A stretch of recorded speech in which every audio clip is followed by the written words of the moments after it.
My doctor took one look at me and she said, "You have to stop eating keto. You're going to harm your baby." Hey everyone, welcome back to my channel. This is Rochelle, the Real Life Carnivore. How are you all doing? As always, I would love to know, where are you signing on from? Where are you visiting my page from?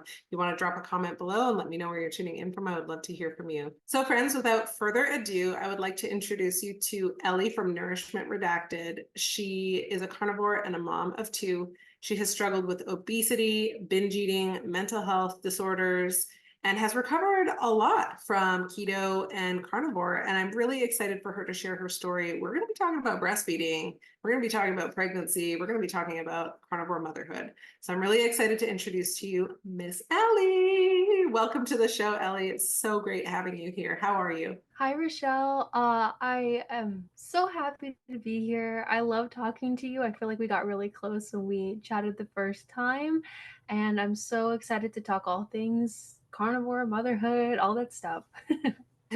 Wonderful. Well, would you like to start with introducing yourself for those in our audience who don't know who you are, Ellie? Who is Ellie? See, that's really funny because that's a question I really didn't know the answer to for a long time. I struggled with disassociating a lot when I was a child, and then that carried over into adulthood. I suffered from panic attacks. I had low self esteem. My weight started slowly climbing up from, after graduating high school, started gaining 10, 15 pounds every year until I became 240 pounds, and I relied a lot on food. And I'm so glad to say that's not part of my identity anymore. I'm happily and so blessed to be a wife and a mother of two. And I like to share my health journey for the heart, mind, body, and soul, all those wonderful things on my YouTube channel. It's Nourishment Redacted. And I kind of just want to be like a guiding hand or a friend to anybody who might be thinking about trying like an animal-based keto carnivore, all those things. I'm on all those things. I'm a fan of all of those different diets. Yeah, I just want to help people, and that's why I share my story. I love that you share your story and you have such a beautiful heart. And yeah, we did get super close and super intimate that day on your channel. And if you guys have not checked out Ellie's channel, I highly recommend you check it out. Check out the interview that she and I did together. It was really, really heartfelt. Lots of revelations in there, lots of personal testimonies and personal stories. And that's what we're here to talk about today. So can you tell me, Ellie, what got you started on keto and carnivore, and when did that begin for you? Yeah, so like I was saying, I suffered a lot with my obesity. It caused me to have like these horrible boils. I was chronically constipated. I had irregular periods. My face was rosacea everywhere, pimples, just like I was a mess. And I was so desperate to lose weight. I needed to lose weight. I thought it was gonna, and it was all for vanity, honestly. I just wanted to look better. I wanted to feel better. I hated myself, if I'm being honest. And I stumbled upon a video on YouTube of this lovely woman, and she was saying she lost 90 pounds in 4 months or something like that. And I was like, huh? What do you mean? I want to do that. I need to lose 100 pounds. And so I watched it, and it was a keto. She was eating the ketogenic diet, and she talked about the science behind it, and she talked about all the delicious foods that you can eat and the importance of fat and protein. And I feel like I'm like a broken record, but this is literally the first thing out of my mouth was like, I can eat burgers and bacon and butter and lose weight. Like, yeah, sign me up. And little did I know that that diet was going to help me so much. It changed. I used to have incredibly irregular periods to the point where I think like the longest time was like 2 to 3 months between a period. And that's awful. Like, yeah, it's really bad. And then when I started eating keto, my period became regular. Regular. My period became regular. And that really worked out, and I lost 53 pounds in 6 months, and I started going to the bathroom several times a week instead of once a month, Oh and my. instead of being on the toilet for 6 hours because I took a laxative, and it was horrible, like hell, like giving birth. Even though my birth Wait, I stories, didn't find giving birth my was two like, births were yeah. Sorry. That's what I was gonna say. My 2 birth you're fine. My 2 births, which were natural and beautiful and difficult, not even difficult, like, compared to, like, passing a bowel movement, like, that was Mm. hell versus what everyone says birth is like. That's what I should have said. Um, so I was able to get pregnant, and because, I was, like, healthier and I was so happy, my mental health was, like, up there, like, "Oh, I'm so happy." My doctor took one look at me and she said, "You have to stop eating keto. You're gonna harm your baby." And, like, a What? pit in my stomach. Yeah, like, I had a pit in my stomach, and I was just like, "Okay, I have to stop doing keto," and so I did. And then what happens after that? You know, all the sugar cravings come back, my emotional eating because I had no way to, like, regulate properly, and so, I had my daughter, and then I had in 2020, I had my son in 2022. And in between those pregnancies, I really tried to do keto over and over and over again. But I felt like I was ruined. Like I had I had done it so well. I felt so good. And then nope, I can't do it because I'm just gonna keep eating pizza and pasta and cookies and stuff like that after just doing it for a week or two. And what's really surprising is like, so I want to get to I just want to say this tiny little thing before I forget because I never talk about this. Um, when I was trying so hard to like breastfeed my daughter, and the week or two that I actually managed to be on keto, I actually started like producing milk, but I thought it was and I was like, I can hear her swallowing. I can hear her swallowing. What is happening? And I was so blinded. I was like, it's a fluke. It's a fluke. Never mind. It's fine. And then I went back down again. I never knew how much because I didn't pump. But I always forget to mention that because like I think I would love to touch on that more later because that's such a like a big testimony on my personal story of like how important fat is. Oh, yeah. And then so I had my daughter, I had my son, beautiful, lovely children, love them. I would have them again. And then I knew that I needed so I thought to myself, I'm not pregnant anymore. I'm not planning on having more children. I can do keto because it's not going to harm my children. Isn't that so sad? That's a Mhm. sad thought. And like, even though I knew all the amazing benefits, I watched low carb doctors and stuff. I just could not like change my mind frame to being like, okay, this is actually good. This is like, like what you've done with your carnivore pregnancy. Like I'm so happy for you that you've found so much success with that. I seriously, like, So oh, it sweet. brings tears to my eyes. But so I knew there had to be a change. And so I decided to do carnivore. And that so I've had 2 rounds of carnivore. I'm almost coming up on a year on the first or the second round. The first round was kind of short lived because I didn't plan properly, and I don't think I was in the right mindset. I wasn't in the carnivore community like I am now, and I labeled meat wrong in my fridge, and it went bad, and I ate it. Oh, oh, Yeah. oh, no good. Oh, Not nothing good. like meat aversion, right? Like Ooh. I was like a Yeah, stomach. yeah, I was gonna say It, that probably helped with the constipation, but not in a way you had hoped. no way. So yeah, so unfortunately that I had done it a few months, but I don't like to talk about that too much because um the year that I've had on carnivore, and it was inspired by Dr. Jordan Peterson, who I've loved for so many years with his lectures, and Carrie from Homestead, how his 30-day update was like this message always pierces my brain, and I remember it. He's like, remember your pain, because your pain is your why.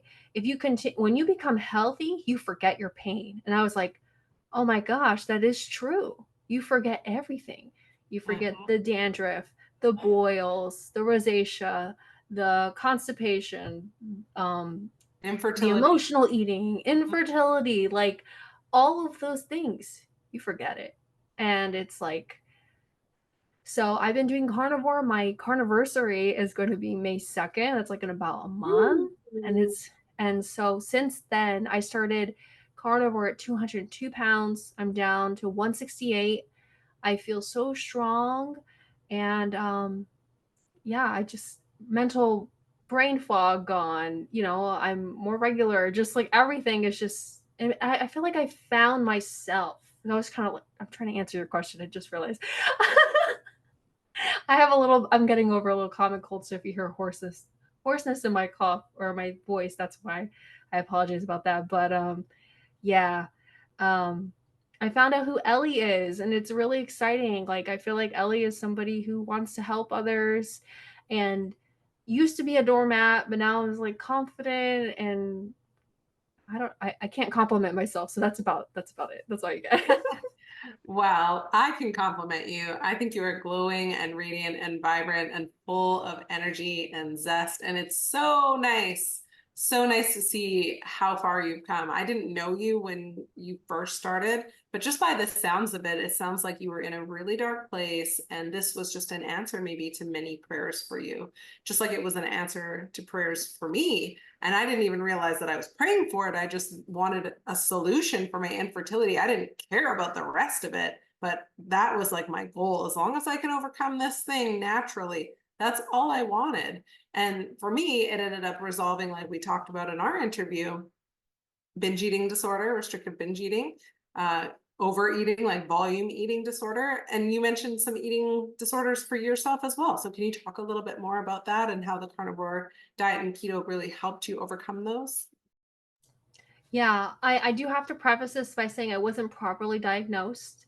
This is just me, looking things online and being my own doctor almost because I honestly didn't care about myself enough to put myself in therapy, and I didn't care about myself enough to go to the doctor and do all those things you're supposed to as a healthy human being. And I think what really stopped the emotional eating is the fat and the protein being full, not starving anymore. It's like I could eat like a pound of pasta with like half a stick of butter or a full stick of butter and like a couple of hot dogs. That was like my go-to meal. And that sounds like binge eating to me. Okay. Or emotional eating, all Mm, those eating. It sounds like all of those things. That's a lot of food. a lot of And carbs too. oh, it was I was the Wow. I was the pasta queen. Hmm. Pasta queen right here. Hello. This is Hmm. my kingdom is crumbled now. I do not reign it anymore. All the dried up noodles have been And passed away. goodbye. Yeah, and so I feel like I'm finally full. And because I'm full, that is a basic need that I was so desperately needing. And so I'm able to do more things with my life. I sleep better at night, and that helps a lot too. And I feel like my hormones are better because of cholesterol and fat, which our brain and our uterus needs Oh and our my body God. needs. Hmm. So, yeah, I think that's the reason why. Wow. I I love this. And it's so amazing to me how many people come to carnivore with like a goal in mind, say they want to lose weight or they want to overcome infertility or they want to sleep better at night, whatever their why is, the thing is that they, are like using as their goalpost. And it really just blows my mind every time I see someone with a disordered eating background come to carnivore and they see resolution. Like I personally know someone who was an anorexic bulimic for over 40 years. Over 40 years of this habit. And she was able to overcome it in like 4 or 5 weeks with carnivore. Same thing. She was hungry. She was hungry. And if you don't understand what binge eating is, or restricted binge eating, or volume eating, basically, you're trying to meet a need within yourself, whether that be an emotional need, a physical need, a psychological need, a spiritual need. There's some need that you're trying to fill. And when I used to be a restrictive binge eater, it was because I was trying to punish myself. Nobody was going to be harder on me than me. I just wanted to restrict, restrict, restrict. And then I would be so starving hungry by the time I would go to eat that I would eat everything. And then the next day I'd be like, dang it, now I have to start all over again. And I have to restrict, restrict, restrict, restrict, restrict, binge, restrict, restrict, binge. And it just became this cycle in my brain. And then I got into, because of the binging, I got into volume eating, like how much can I actually eat? So when I came to carnivore, I found food freedom. I found food peace because actually I was encouraged to eat as much as I could, and as much as I wanted to when I first started, which was so counterintuitive, so counter narrative. Everybody's like, eat less, move more. That might work for a period of time, but if you're on 800 calories a day and zero fat, I'm probably going to be a hot mess express. I'm going to be the biggest B word you've ever met. I'm going to be miserable. I'm going to be tired. I'm going to be lethargic. I'm not going to sleep. I'm going to have anxiety. I'm going to get depressed. Like the list goes on. And I think people just don't really understand a lot of these symptoms, and that's what they are, is your body just screaming for nourishment. It's screaming for it. And it will get louder. You will get more depressed. You will get more anxious. Those panic attacks will happen in public places.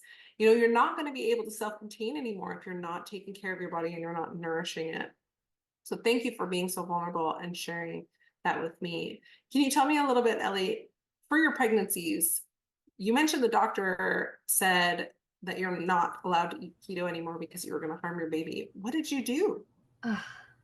I remember sitting in her office and just taking like a moment. And I'm going to be honest, I'm a very passive person. I'm a peacemaker. Like, if anyone knows the Enneagram, I'm a type 9. And basically, like, I just avoid conflict. I put a lot of trust in authority figures. I have my whole life, and I'm now kind of learning that might not be the best. I should probably listen to my gut instinct more, which is usually correct. But I ignored it. I just started listening. I did know that sugar was bad. Like, I wasn't going to, eat sugar, but I do know that um, I didn't do as well as I should have with my diet, but I am happy to say that I didn't really gain a lot of weight back. I gained like the 30 pounds for each pregnancy, and I lost like 20 pounds each time I gave birth. I cannot complain about that whatsoever. Um, my pregnancy with my first daughter, she the first like 9-week scan, or maybe the scan after that, the technician, she scared me half to death because she was like, your daughter, it looks like her stomach's not fully closing. And so she might have a hole when she's born, but we're going to and it's like, technicians are not supposed to say that. First of all, you're supposed to confirm with your doctor, and they're supposed to say that. So I was like so scared. And kind of like after that, they kind of treated, and it did close. My daughter came out 100% perfect and beautiful. But because of that, they made me go through all of these extra ultrasounds. I had to go, instead of going to my OBGYN office, I had to go to the hospital and get those checked out. And they were like, your placenta's looking a little small, or your baby's looking small. Yeah, my baby's looking small. And they're measuring her femur, and they're like, she's going to be tiny. And like, she ended up being like about 6 pounds when she was born. She was little. And they lose like good half pound after like the first week, so she was tiny. And yeah, so I just kind of listened, and I was just, I hoped everything was going to be okay. I did take a peek at my placenta. It looked good after I delivered it. Definitely not like a vegetarian placenta, which we talked about before. It's like, so it was definitely dark and it was red. So I don't know. And with my son, and that was during 2020, it was very stressful during the summer. And it was incredibly stressful. And the fact that they kept making me go to the hospital, like, come on, like, really? Last Don't place. make me go to the hospital. Yes. And so that pregnancy, there was a lot of stress, there was a lot of depression, there was a lot of relying on food. And I did my best because I knew that I wanted to be a good mom. And with that pregnancy, I really struggled with breastfeeding. um, I tried to exclusively breastfeed for like a week straight, and she was literally on me all the time, and she wasn't gaining weight. My doctor was like, "You can feed her formula," and in my head, I was like, "No, I have to breastfeed. I have to. This is like, this is like so important." And he's giving me a bottle of Enfamil, and I'm like looking at it, and I'm seeing all the ingredients. I'm like, and the Enfamil made her have like constipation. I was like, "You're just like mama.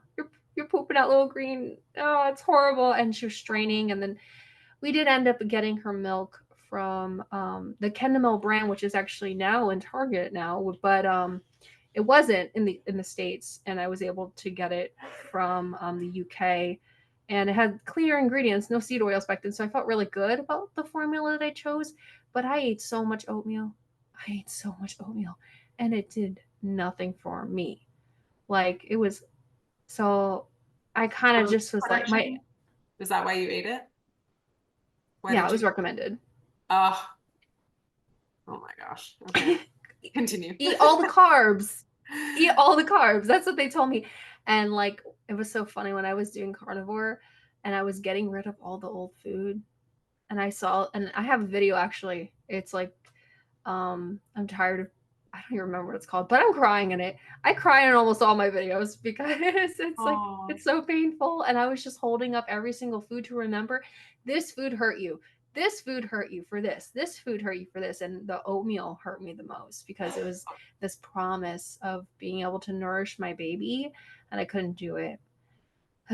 So that sucked. And then with my boy, he was very healthy. They're like I had hardly any ultrasounds with him. They were just like he's big. He was like 7.5 pounds, beautiful big boy, and there that was like I was like really.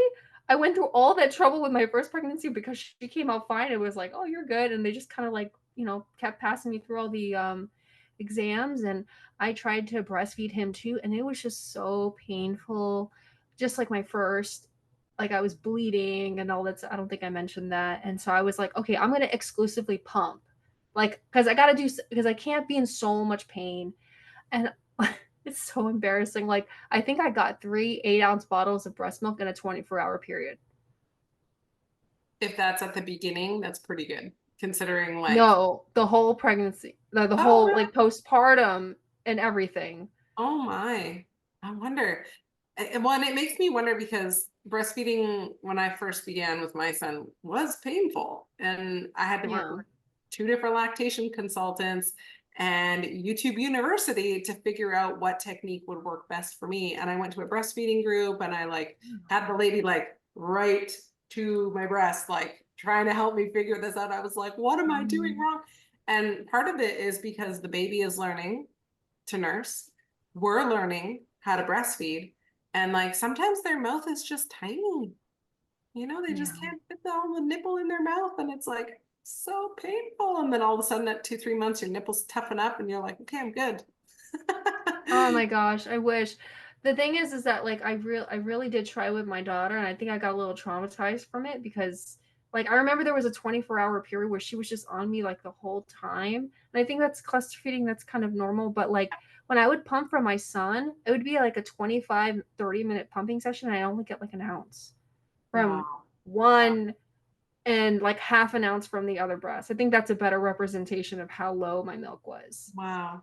And I know that it's like if you don't breastfeed, you lose it. But it was like, I just wanted to get him some milk. Like if I can get him as much milk as I possibly can, and I was hoping it would stimulate and just. I wish I went to a lactation coach or nurse, or I wish I did. If I could do it over again, I probably would. But I think my diet would have also helped a lot too. You know. I think so. And I want to encourage you because there's a book that I highly recommend every woman reads. And I mean, every woman reads it. And it's Breastfeeding Made Simple. I highly recommend people read that book. And the reason why I recommend people read that book is because it says in there any amount of breastfeeding, even if it's one time, is better than never at all. So I just want to encourage you that, your baby got that colostrum, your baby got that first milk. Like you didn't fail at this. Like the system failed you, the diet failed you, but you didn't fail. You did what was best for your baby, and nobody here is going to judge you for that. And if they do, shame on you. Thank you so much. I really appreciate that. That's a very open wound in my heart, and I really appreciate that you said that. You put a big old band-aid on it. Thank you. You're welcome. Let me put some Psalm Balm on it for you. Perfect. Put some breast milk on it. That'd be even better. Yes, yes. Here you go. Oh, you're so sweet. Let's talk a little bit more about why you think breastfeeding on a carnivore diet or a ketovore diet would have been better. Why do you think that is? Yeah, I think it just would be the fat content, honestly. I really do. And I think eating enough calories, because I think when I was eating before, and I know this is from a diet standpoint, but I was really restricting my calories. I wasn't going as low as you, but I kind of would do like the 1200, which is still super low. But, I wasn't like in a very, very low amount. So I feel like I probably would have just eaten more. So if I was carnivore or keto, I would feel because I'm very in tune with my body now. And I would just go like, I need to eat more. And I would just let myself, and it wouldn't be this stressful thing because nothing dries up milk like stress. I feel like it's really important. And so, yeah, I think it would just be better. And my breast milk would be better too. It wouldn't be filled with seed oils and dyes and trans fats and, all that Glyphosate, horrible glyphosate glyphosate. Yeah. for the oatmeal. Woo. Oh, it makes me mad. It makes me mad too because we were sold a lie and we believed it. I was much like you in the way that I ate before. And I mean, it took me a long time to re-befriend carbs after I had been keto, paleo for a long time. And I say paleo lightly because I didn't really like maybe once a week I would have like starchy carbs kind of thing, but I primarily focused on nuts, meats, and veg. And like we could talk about that too, the fiber fat, because that was the thing. But I think it was really interesting that like my intuition the whole time. I mean, you can ask any of my friends, they're always like, oh yeah, she's a big meat eater. Like we would go to a barbecue place and I would order Oh. 2 to 3 pounds of meat just for myself. And I'd be like, no, no, y'all get your own. I'm getting, this is mine. Like, don't touch this. Mind you, I would also eat, tons of carbs and stuff with it too, like the mac and cheese, the cornbread, whatever came with it. But I always loved the meat. And I loved to binge eat on protein. That was like a thing for me, but it was usually binge eating protein bars, not actual Mm. meat. So it's like my body knew that that's what it needed, but I couldn't connect the dots. And it took, the infertility diagnosis for me to be like, oh my gosh, like I need to do something about this. And like I thought I was healthy. I even tried being vegan. It lasted not very long. I think it was maybe up to 6 months. My husband was so sweet. He was like, Michelle, I love you. I think you need to eat meat again because you're not being very nice. And my labs were getting worse. My mood was getting worse. Clearly, my husband was, so sweet to tell me, like, and to love someone is to tell them the truth, as you know. And he loved Yes. me enough to tell me the truth, like, hey, I don't think this is the right fit for you. Like, you seem to be getting worse instead of better. And I think that that kind of opened a lot of eyes around us because people always look to us and think, oh, you guys are so healthy.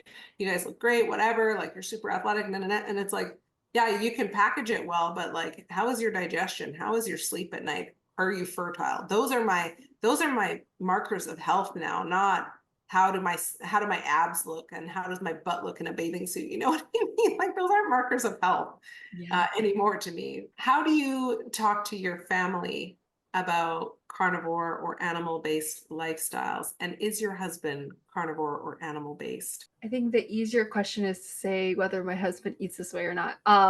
My husband is very supportive, just like yours. And when I did keto, he did keto. When I did carnivore, he did carnivore. He is kind of having like a little bit of a break right now, just because there's a lot of reasons, but for the most part, is he's coming back. He prefers carnivore. He feels his best during eating carnivore, and I would say that my kids eat primarily 80-90% meat. They're like, I Mhm. want to kind of drop the carnivore label for the kids. I'm planning on making a video about this just because it's so hard and I don't want to lie to my audience. So I kind of want to call them meat based, even though like some days it's like 100% carnivore and several weeks but like Mhm. sometimes, stuff comes in and it's okay. I'm really trying not to have this like perfectionistic, like, Dogma. yeah, the dogma, exactly. Yeah, Mhm. dogmatic mindset, because I had that for a while. I really, really did.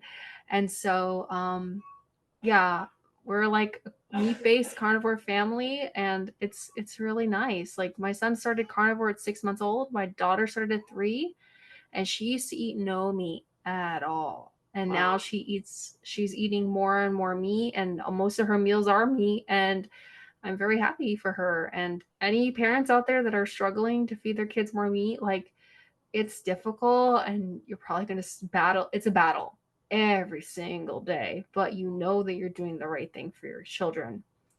And so, with my family, I think now a lot of people are very supportive because they see how I've changed. But in the beginning, they had no idea how sick I was. They're like, and unless they see like a before and after picture or then and now picture, they're like, I never saw you that obese, that fat, that obese. You're always so beautiful. And I'm just like, thank you. But that's part of the problem. I needed people to tell me that I needed to Mhm. take care of myself, like it's kind of like a problem, I think. But so yeah, I've received emails from people. I've heard through the grapevine from extended family members how they don't approve of what I'm doing. They're like, I can't believe she's making her kids eat this way. You know, I have support. I got into a bit of a fight with my mom for about a month. Um, the first time I I started my YouTube channel, and I was being really vulnerable and open about everything. I was doing interviews, and my first big interview was with Carrie from Homestead Hal, and I told my mom, "Hey, I want you to watch this," and she was very embarrassed by it. And then I understand why, and I don't want to go into that too much. I want to respect her privacy, but we are good now. And she does say, like, what can I feed the children? Can you send food? Like, and that's huge for me to have that Oh, support. Yeah, it's really nice. I mean, she'll probably never do it. Probably never eat this way, but that's okay. Everyone has to choose how they're going to live their life, and I have to respect that. I think a lot of carnivores are very good about that. We realize we're not trying to convert everybody. There's only one person I'm trying to convert, and it's a family member, and it's just because she's very sick. And I say with so much love, and she accepts that I'm being annoying, but that's only to her because we have that relationship. But yeah. yeah, so I'd say that people see a difference in me and they're really accepting now. But that's only immediate family. People outside, not so much. Do you find that people are curious about what you're doing and about how you lost your weight and overcame all of these ailments that you were experiencing? I guess I can see it in like friends more so, not necessarily family, because they had seen me, over the years and how I've changed. And I don't think my transformation convinces them enough to go the 9 yards and to do keto and carnivore. Like, I don't think it's as powerful. I think that has to come from within, honestly. But I remember my girlfriend, she had a baby shower, and I had come in, and like people just like didn't recognize me at first. They're just like, whoa, like they did like these like ugly faces, like, oh my god. It was great. It was wonderful, and it was warm, and it made me feel like, because I struggled with self-esteem issues for so long, it made me feel like, I don't know, good looking or attractive or just, you know, like good. I don't know. Like you stood out. Yeah, I guess so. Yeah. Well, and you Yeah. are beautiful. Like I said, radiant is how I would describe you. If I had to pick one word, it would be a toss up between vibrant and radiant. Those would be my two words that I would use to describe you. Thank you. Thank you very much. I appreciate that a lot. I'm learning that part of. See, I used to just say like no and not, but now I just say thank you. Thank you so much. Yes. Yes, because as you know, being a believer, we need to start seeing ourselves through the eyes of the Lord, the one who created us, and he does not make mistakes. Instead of seeing ourselves through the eyes of the enemy, who loves to point out our flaws and belittle us and make us feel like total garbage. That Ooh, was did I great. just Thank strike the you. chord? Yeah, a little bit. I love I'm that. I'm I love sending you a huge virtual hug right now. Received. Thank you. Oh my gosh, you're welcome. If you were to approach someone, or if someone were to approach you about carnivore or animal-based lifestyle, what would be the top few tips that you would give them to encourage them to check out this lifestyle? Ooh, just two? No. I No, I didn't say two. kind of Top tips. top tips. Okay. Yeah. Oh, top tips per okay. Yeah. All right. Um, thank you. I would say that in order to help someone else, like help someone else out, I think I would have to look deep within and figure out what was it exactly pulled me into it, right? Because and then kind of tailor it towards that person specifically. Like say they're really struggling with they're having anxiety attacks like all the time. I've been there, like I dropped out of college, I stopped working because of my debilitating panic attacks. And I would encourage them to like think about a life where you don't have to live in fear. It's because your brain and your body is so calm because you're not in fight or flight mode anymore. You're not like, hunted. You're not in like the wilderness of the world and like everything's out to get you. Like it really is amazing, and so, or maybe if they were trying to lose weight, I would say, like kind of what we touched upon here. It's like you're going to be full for the first time in your life, and so, and at the beginning you might not exactly like that feeling because it's like, no, I want this like dopamine rush. I want, to eat all the delicious sweet cookies and or whatever they prefer, and so I think that when you tell them that their life can be a complete mirror image of what it is today. And that sounds like this like big like I don't know, it almost sounds like a lie. Like I'm selling snake oil, like here, eat a ribeye, you're gonna feel better. Like, you know, um so yeah, I think that finding the deep pain that is within them and learn and putting into like a few phrases and saying like I want to be able to leave my house again. Like I didn't leave my house for 5 years, it's like I want to get pregnant. I want to be in a bikini by this like the summer or whatever it is, it's just you kind of have to tailor it to them. And I think that showing them great resources like Dr. Ken Berry. I think he is like the best. And there's so many doctors and so many wonderful like influencers and stuff like that. But I feel like he's the best representation of a an authority figure because he's a doctor. He knows what he's talking about. And he's also a father and a husband. And he talks to you like a person. He's not just like a doctor with a notepad and it's like, okay, tell me your symptoms. Okay, we're gonna do this and this. All right. And then that's like $5,000. He Mm. actually wants to help people, and he like any kind of question you have, just put in the search, his YouTube channel and search it. And I think that you'll be amazed by all the things that he has to share. And he's, I don't know, he really, really helped me understand nutrition better. And I'm not even that great at it, honestly. I'm just a regular schmegular old person. But so, yeah, I would say figure out the pain, the why, and then really dive into the research. And I think that with those two things combined, you'll be able to find motivation to at least try it. Oh, that's awesome. Thank you so much. And Ellie, do you have any projects that you're working on right now that you would like to share with the community? Oh yes. Let me tell you. Okay, so thank you so much. I have two podcasts on my channel. So I'd like to post, just like a health update, whatever it may be on my channel as a normal um video. But then I have two podcasts. I have Linus Lifestyle Live, which I totally need to get you on. I'm going to send you an email right after this. And we invite a meat based lady to come on, and it's an opportunity for them to share their story, to be in the spotlight, and to have the carnivore, keto, animal based community come and give them a big hug and support them as they share their story.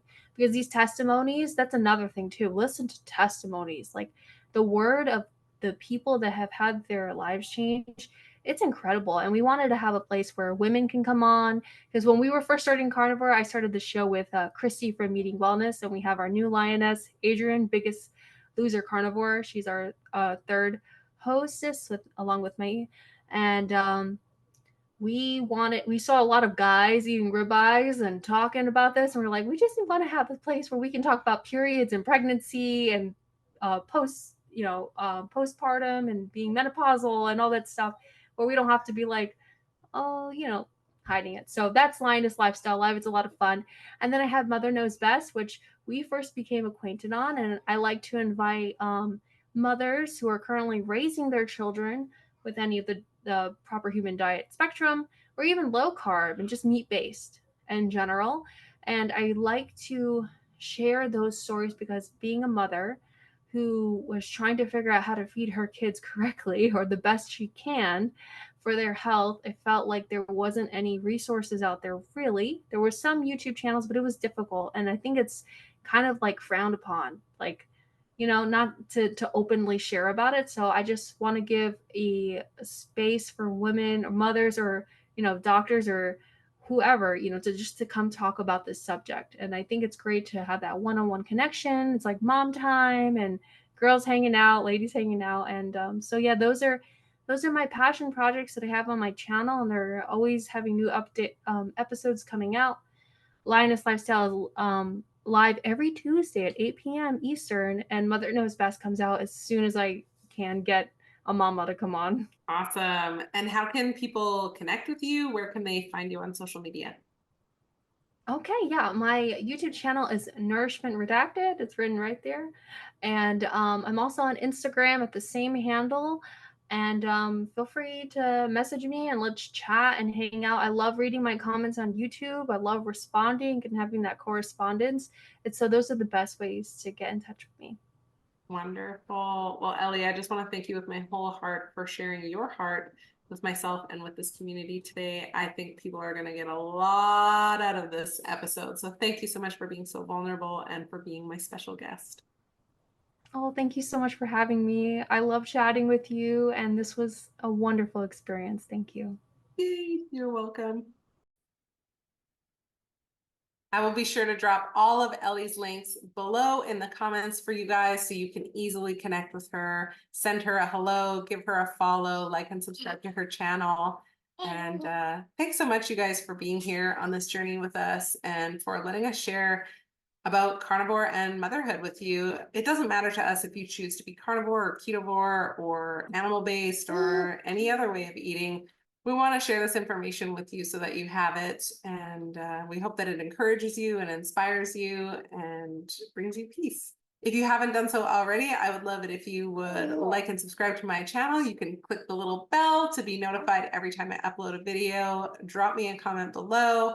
If you are looking for support, I do offer one-on-one coaching. I would love to support you, whether that be through trauma or nutrition, however that looks for you. It would be my honor and pleasure to serve you.